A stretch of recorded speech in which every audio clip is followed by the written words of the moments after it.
Hello दोस्तों, welcome two movie tell. तो आज हम एक्सप्लेन करने जा रहे हैं एक एडल्ट हॉरर फिल्म एक्स को। ये 2022 की मोस्ट एंटरटेनिंग हॉरर फिल्म है जो कि 70s के एरा में सेट है, जहां एक एडल्ट फिल्म क्रू के हंसते हंसते लग जाते हैं रस्ते। तो बिना किसी देरी के आइए जानते हैं कैसे। दोस्तों, मूवी शुरू होती है 1979 से, जहां हम एक क्रू को देखते हैं जो एक adult film the farmers daughter को शूट करने टेक्सास के किसी टाउन में जा रहे होते हैं। अब इसमें 5 लोग शामिल होते हैं। एक एस्पायरिंग पॉर्न एक्ट्रेस मैक्सिन, उसका बॉयफ्रेंड वेन जो कि लकीली इस फिल्म का प्रोड्यूसर भी होता है, एंड बॉबी एंड जैक्सन जो कि लीड एक्टर्स होते हैं, और एंड में एक कपल आरजे एंड लॉरेन होते हैं। अब आरजे तो इस मूवी का कैमरामैन होता है और लॉरेन उसकी गर्लफ्रेंड होने की वजह से बस उसके प्रोजेक्ट में उसकी हेल्प करने आई होती है। लेकिन हाँ, उसने अब तक लॉरेन को ये नहीं बताया होता कि ये लोग एक एडल्ट फिल्म शूट करने जा रहे हैं। पर खैर, कुछ ही देर में जब एक्टर्स की हरकतें शुरू होती हैं तो उसे पता चल ही जाता है और वो ये सब देखकर काफी अनकंफर्टेबल होती है। लेकिन अब जो ये लोग इतनी दूर आ चुके थे तो उसके पास कोई ऑप्शन नहीं होता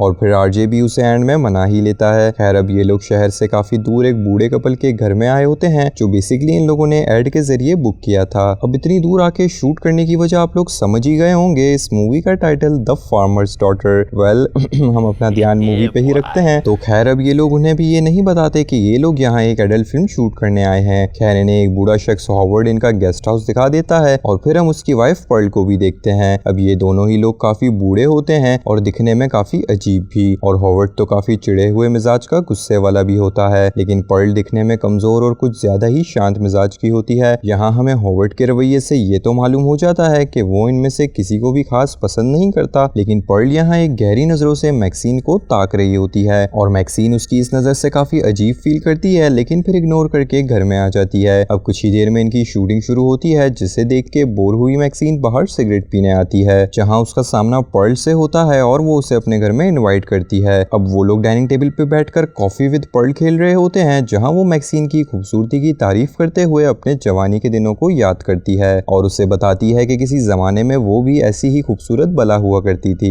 कि उसका हस्बैंड हॉवर्ड उस पे जान देने तक को तैयार रहता था, लेकिन अब उम्र के साथ वो बिल्कुल बदतर दिखने लगी है। अब उसके लहजे से साफ पता चल रहा था कि वो मैक्सिन से काफी जेलस भी फील कर रही थी, लेकिन उसके साथ ही वो उससे काफी अट्रैक्ट भी होती है। जी हाँ दोस्तों, वो उसे छूने के लिए उसकी तरफ अपना हाथ बढ़ाती है। अब ये देखकर पर्ल बहुत अजीब फील करती है, पर इससे पहले वो उसे कुछ कहती हॉवर्ड घर आ जाता है। अब पर्ल हॉवर्ड को ये नहीं पता रखना देना चाहती थी कि वो मैक्सिन के साथ थी, इसीलिए वो उसे फौरन बैकडोर से भगा देती है। अब अगले सीन में हम देखते हैं जब मैक्सिन का सीन शूट हो रहा होता है तो उसे ये सब करता देख पर्ल खिड़की से देख लेती है और उसी वक्त उसके बारे में और भी एडमायर करना शुरू कर देती है। अब यहाँ सीन शिफ्ट होता है और रात होते ही हम पर्ल को देखते हैं जो हॉवर्ड से प्यार करने को कहती है, पर वो उसे मना कर देता है ये कहकर के इस उम्र में उससे नहीं होगा क्योंकि उसका दिल इतना ब्लड प्रेशर सह नहीं पाएगा। खैर, दूसरी तरफ हम फिल्म क्रू को देखते हैं जो अपने फार्म हाउस में बैठे रिलैक्स कर रहे होते हैं। अब इसी बीच लॉरेन इनसे खुद को फिल्म में लेने की बात छेड़ देती है। जी हाँ दोस्तों, वही लॉरेन जिसे ये सब बहुत अनकंफर्टेबल लग रहा था, वो 2 ही शूटिंग देखकर पिघल जाती है और अपने ऊपर से बुद्धू बोरिंग का टैग हटाने के लिए खुद भी ये सीन्स करना चाहती है, पर आरजे ये सुनकर हैरान होता है और उसे करने से रोकता है, पर वो उसकी एक नहीं सुनती और बाकी सब तो राजी हो ही जाते हैं क्योंकि उनका तो फायदा ही था बैठे बिठाए फ्री में फ्रेश मॉडल जो मिल रही थी। खैर, मजबूरन आरजे को अपनी ही गर्लफ्रेंड का सीन जैक्सन के साथ शूट करना पड़ता है, जिससे वो बेइंतहा अपसेट होता है और शावर लेते वक्त रोने लगता है। उससे बर्दाश्त नहीं होता क्योंकि वो लॉरेन को एक अच्छी मतलब वन मैन वुमेन समझता था और उससे बहुत प्यार भी करता था। अब भला कौन अपनी ही गर्लफ्रेंड को किसी और के साथ देख के खुश हो सकता है, खास जब वो पॉर्न फिल्म में आ रही हो। खैर, वो ये धोखा सह नहीं पाता और पागल होके वहां से भागने का इरादा करता है। अब वो घर से जाने के लिए निकलता ही है कि उसे बाहर पर्ल मिल जाती है जो कि उसके दादी की उम्र की थी, पर वो उसे वहीं सिड्यूस करने लगती है। अब पहले से जला हुआ आरजे ऊपर से ये बूढ़ी औरत, तो वो उसे झड़क देता है और घर में जाकर आराम करने को कहता है, पर हैरानी के साथ उसकी ना पर्ल सुन नहीं पाती और सीधा उसकी गर्दन में चाकू घुसाकर उसे मार देती है। जी हाँ दोस्तों, पहली हॉरर फिल्म है जिसमें सबसे शरीफ कैरेक्टर सबसे पहले मारा गया। खैर, अब कुछ ही देर में लॉरेन को मालूम होता है कि आरजे बेड से गायब है और वो उसे ढूंढने बाहर निकलती है, जिसके ना मिलने पे वो परेशान होकर वेन की मदद लेने जाती है। अब वो दोनों उसे ढूंढना शुरू करते हैं और वेन उसे ढूंढता गोदाम तक पहुंच जाता है, जहां उसका सामना भी पर्ल से होता है जो बिना खौफ के उसकी आंख में बेलचा डाल के उसे भी मार देती है। अब लॉरेन आरजे को ढूंढती हॉवर्ड के पास जा पहुंचती है जो खुद अपनी वाइफ पर्ल को ढूंढ रहा होता है। वो लॉरेन को अपने घर में बुलाता है और टॉर्च लेने के बहाने से उसे बेसमेंट में भेजता है। अब जब वो बेसमेंट में जाती है तो वहां उसे एक आदमी की लाश बिना कपड़ों के लटकी हुई मिलती है। अब ये कौन था इसके बारे में हम वीडियो के एंड में बात करेंगे। खैर वो उसे देखकर घबरा जाती है और चिल्लाती हुई बाहर आने लगती है, पर दरवाजे पे पहुंचते ही उसे मालूम हो जाता है कि ये हॉवर्ड का ट्रैप था जिसमें अब वो फंस चुकी है, क्योंकि वो दरवाजा बाहर से लॉक करके बाकी लोगों के शिकार के लिए जा चुका था। अब वो गेस्ट हाउस जाता है और वहां जाकर जैक्सन से अपनी बीवी को ढूंढने में मदद करने का कहता है। जैक्सन उसे एक बेचारा बूढ़ा शख्स समझकर उसके साथ पर्ल को ढूंढने निकल जाता है, जहां कुछ ही देर में आगे चलते वो बेचारा बूढ़ा शॉटगन से जैक्सन को मार देता है। दूसरी तरफ लॉरेन एक हथौड़ी की मदद से दरवाजा तोड़कर बाहर से कुंडी खोलने की कोशिश कर रही होती है कि इतने में हॉवर्ड वहां आ जाता है और उसके हाथ पे ही कुल्हाड़ी मार मार के उसकी उंगली ही तोड़ देता है, जिससे मजबूरन उसे फिर से बेसमेंट में ही रहना पड़ता है। खैर अब मौके का फायदा उठाकर पर्ल गेस्ट हाउस पहुंच जाती है, जहां वो मैक्सिन को बिना कपड़ों के सोता देख फिर से उस पे फिदा हो जाती है और अपने कपड़े उतार कर खुद भी उसके पास लेट जाती है। अब वो जैसे ही उसे हाथ लगाने लगती है, मैक्सिन की आंख खुल जाती है और वो पागलों की तरह चिल्लाने लगती है और उसकी चीख सुनकर पर्ल घबराते हुए वहां से भाग जाती है। अब बॉबी भी उसकी चीख सुनकर बाहर आती है और पर्ल को बिना कपड़ों के भागता देख हैरान होती है और मैक्सिन की चीख सुनकर उसके पास जाती है, जहां वो उसे बताती है कि पर्ल उसके बेड में बैड हरकतें करने की कोशिश कर रही थी, पर बॉबी तो खुद इतनी प्यासी थी तो वो बुढ़िया की ख्वाहिशों की इज्जत करते हुए उसके पीछे जाने लगती है और उसका पीछा करते हुए वो एक नदी किनारे जा पहुंचती है, जहां वो पर्ल को रोक लेती है और अब वो भी उसे ख्वाहिशों के हाथों मजबूर बीमार बेचारी बूढ़ी समझकर घर वापस जाने का कहती है, जहां बदले में वो बेचारी बूढ़ी उससे जलते हुए कहती है कि तुम्हें क्यों सारे मजे मिलते हैं, आखिर तुमने एक बाजारू औरत होने के अलावा किया ही क्या है। अब ये सुनकर बॉबी भी भड़क जाती है और उसे अपने हाल पे छोड़कर संकी बुढ़िया बोलते हुए जाने लगती है, लेकिन बुढ़िया की अतामाजी सटक लेती है और वो बॉबी को गाली देकर पानी में फेंक देती है। अब यूं तो बॉबी को स्विमिंग आती थी, लेकिन मगरमच्छ से ज्यादा तेज कौन तैर सकता है। जी हाँ दोस्तों, वो कोई सादा तालाब या नदी नहीं थी, बल्कि वहाँ एक बड़ा सा मगरमच्छ भी था और पर्ल ने उसे ही बॉबी को खाने में परोस दिया था। अब देखते ही देखते एक ही निवाले में वो बॉबी को खा के मार देता है। अब सिर्फ बचती हैं मैक्सिन एंड लॉरेन। अब मैक्सिन इनके ही घर में छुप जाती है, जहाँ अचानक वो लोग दोनों आ जाते हैं और मैक्सिन को उनके बेड के नीचे छुपना पड़ता है। अब ये दोनों अब तक किए मर्डर्स को डिस्कस करते हैं और पर्ल अपनी खुशी का इजहार करती है कि आज भी उसके पागलपन में हॉवर्ड उसका साथ देता है और उससे प्यार करता है। अब यहीं इनके हसीन लम्हों में एक बार फिर प्यासी बुढ़िया हॉवर्ड से कोशिश करने को कहती है और एक बार फिर वो कमजोर दिल के मारे मना कर देता है, लेकिन अब वो उसके प्यार पे सवाल कर देती है जो हमारे बूढ़े शख्स को शर्मिंदा कर देता है। अब उम्र तो हो चुकी थी, लेकिन था तो एक मर्द ही और आशिक तो मर के भी नहीं मरते, तो अब अपनी मर्दानगी और मोहब्बत पे सवाल उठता देख वो एक बार पलंग तोड़ कोशिश करने को राजी हो ही जाता है कि या तो आज टांग उठेगी या वो खुद उठ लेगा, पर लकीली ऊपर वाला उसका साथ दे देता है और वो लोग कामयाब हो जाते हैं। अब इसी का फायदा उठाकर मैक्सिन वहाँ से भाग जाती है और लॉरेन की चीख सुनकर उसे वहाँ से छुड़ा लेती है, लेकिन फिर आप तो जानते ही हैं औरतें किसी भी सिचुएशन में आर्ग्यूमेंट कर सकती हैं, तो यहाँ लॉरेन भी ऐसे समय पर भी इस सब का कसूरवार मैक्सिन को ठहराते हुए उसी से दूर भागने लगती है और दरवाजे पे पहुंचते ही हॉवर्ड की शॉटगन से मारी जाती है। अब क्योंकि शॉटगन सीधा मुंह पे चलाई गई थी तो उससे लॉरेन का आधा मुंह ही उड़ जाता है और जब वो लोग दोनों उसकी लाश को घर के अंदर ले रहे होते हैं तो लॉरेन के मुंह से एक शायद बची कुची सांस बाहर आती है, जो देखने में एक सेकंड के लिए लाश के जिंदा होने वाला मोमेंट था, पर जैसा कि हम जानते हैं हॉवर्ड अपनी जिंदगी भर की दिल की मजबूती अभी अभी पलंग पे लगा के आ रहा होता है, तो वो इस लम्हे से एकदम डर जाता है और अब ऊपर वाला उसे अपने पास ही बुला लेता है। जी हाँ दोस्तों, उस वक्त तो दिल संभल गया पर अब फिसल गया, आखिरकार वो मर जाता है। पर खैर इतनी बुरी भी मौत नहीं थी, सालों बाद भी बहुत कुछ करके ही मरा। अब खैर अकेली बची मैक्सिन पर्ल से उनके ट्रक की चाबी मांगती है, क्योंकि इनका ट्रक तो पर्ल पहले ही पंचर कर चुकी थी। अब मैक्सिन चाबियां लेकर एक पिस्तौल से पर्ल को मारने लगती है, लेकिन अनफॉर्चुनेटली उसमें गोलियां नहीं होती और मौके का फायदा उठाकर अब पर्ल अपनी शॉटगन से मैक्सिन पे शूट करती है, जिससे फॉर्चुनेटली वो तो बच जाती है, पर इस उम्र में शॉटगन चलाने का नतीजा जानते हैं अब क्या होता है। ये होता है कि निशाना तो चूक जाता है, पर शॉटगन की शूटिंग पावर से पर्ल गन के साथ घर के बाहर जाके गिरती है, जिससे उसके बम्स के दम्स निकल जाते हैं। जी हाँ दोस्तों, वो अपनी कमर को तोड़ बैठती है और चल नहीं पाती। अब मैक्सिन के लिए रास्ता साफ हो जाता है और वो वहां से जाने लगती है, लेकिन पर्ल उससे मदद मांगती है, जो कि जाहिर है मैक्सिन नहीं करती और इसी वजह से वो उसे भी गालियां देकर कहती है कि एक दिन तुम भी अपनी जवानी चले जाने के गम में अफसोस करोगी। बात तो सही थी, जवानी है ही इतनी मस्तानी, पर खैर मैक्सिन कोई सबूत पीछे ना छोड़ते हुए अपना ट्रक उसके मुंह पे चढ़ा देती है और अकेली वहां से जिंदा फरार हो जाती है। अब अगली सुबह पुलिस मौका वारदात पे पहुंचती है, जहां उन्हें सारी लाशें मिलती हैं और वो सड़ी हुई लाश जो एक आदमी की थी जिसे बेसमेंट में नंगा बांध के रखा गया था वो भी मिल जाती है, जिसे देखकर वो हैरान रह जाते हैं और यही एंड में एक शॉकिंग फैक्ट भी रिवील रिवील होता है, और वो ये कि इनके घर में एक टीवी था जिसमें हर बार ये लोग एक ही शख्स की स्पीच सुना करते थे, और वो शख्स एक क्रिश्चियन प्रीचर था। और रिवील ये होता है कि एंड में वो सिर्फ एक प्रीचर नहीं बल्कि मैक्सिन का बाप भी है। जी हाँ दोस्तों, उसकी स्पीच से मालूम होता है कि उसकी खुद की बेटी गलत रास्तों पे निकल गई है, और वो दुआ करता है कि एक दिन वो सही रास्ते पे लौट आएगी। यानी मैक्सिन अपने घर से भागी हुई होती है क्योंकि वो अपने पॉर्न स्टार बनने के सपने को पूरा करना चाहती थी, और ये बात शायद क्रू में किसी को भी मालूम ना थी, यहाँ तक कि उसके अपने बॉयफ्रेंड कम प्रोड्यूसर वैन को भी। खैर अब एंड में पुलिस वालों को उनका कैमरा भी मिल जाता है जिसमें वो लोग अंदाजा लगाते हैं कि एक ब्लडी हॉरर पिक्चर होगी, पर ये तो उन्हें देखने पर ही पता चलेगा कि इन्होंने रॉन्ग मूवी डाउनलोड कर ली है, यानी कि दी फार्मर्स डॉटर। खैर तो मूवी इसी के साथ एंड होती है, लेकिन दोस्तों अगर आप लोग सोच रहे हैं कि ये लोग ऐसा क्यों करते थे, तो आपको बता दूं कि इसकी वजह ये नहीं कि ये लोग दूसरों को अपने फार्म पे ये सब करते देखना नहीं चाहते थे, बल्कि वजह ये थी कि ये लोग खुद भी इसका हिस्सा बनना चाहते थे। जी हाँ दोस्तों, उम्र होने की वजह से पर्ल की जरूरतें हॉवर्ड पूरी नहीं कर पाता था, और इसीलिए वो लोगों को किडनैप करके उन्हें बंदी बना कर रखते थे और उनसे अपनी नीड्स पूरी करते थे। जैसा कि हमने देखा कि जो लाश लॉरेन को बेसमेंट में एक लड़के की मिली, उसे भी इसीलिए वहां बांध के रखा गया था, और इनका इरादा सबको मारने के बाद मैक्सिन को भी वहीं जिंदा रखने का था, क्योंकि पर्ल को मैक्सिन पसंद थी। पर इतिहास गवाह है, प्यार और हवस अच्छे अच्छों को ले डूबी है। खैर उम्मीद करता हूँ आपको वीडियो अच्छी लगी हो। अच्छी लगी तो लाइक करना ना भूलें, और ऐसी ही मजेदार एक्सप्लेनेशंस के लिए चैनल को सब्सक्राइब और बेल नोटिफिकेशन भी प्रेस कर लें। तो चलता हूँ इसी अपनेपन के साथ, फिर मिलेंगे अगली वीडियो में, तब तक के लिए टेक केयर, बाय बाय।